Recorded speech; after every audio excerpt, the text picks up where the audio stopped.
पुणे शहरातील मंदिरांमध्ये दानपेट्यांची फोड करून चोरी करणाऱ्या एका अट्टल चोरट्याला पुणे पोलिसांनी अटक केली आहे। महादेव तुकाराम गिरमकर असं अटक केलेल्या आरोपीचं नाव असून तो गेल्या काही दिवसांपासून पुण्यातील विविध मंदिरांची पाहणी करून चोरीच्या संधी शोधत होता। मुकुंदनगर परिसरातील एका मंदिरात रात्रीच्या वेळी आरोपीने चोरी केली होती। मंदिरात जात त्याने दानपेटी फोडून रोख रक्कम लंपास केली होती। हा प्रकार मंदिर प्रशासनाच्या लक्षात आल्यानंतर त्यांनी तातडीने पोलीस ठाण्यात तक्रार दाखल केली। पोलिसांनी परिसरातील सीसीटीव्ही फुटेज तपासून आरोपीचा माग काढला। त्यानुसार चोरीनंतर आरोपी स्वारगेट बस स्थानकावर जात असल्याचे निदर्शनास आले।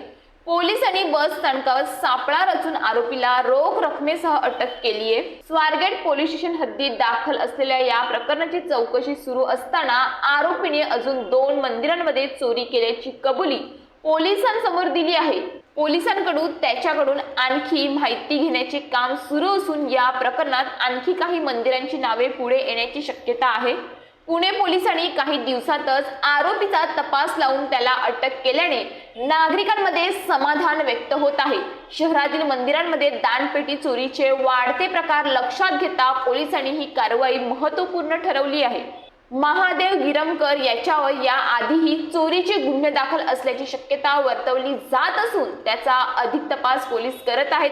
त्याच्याकडून अजून किती मंदिरांमध्ये चोरी केली आहे याचा तपास लवकरच उघडकीस येणार आहे।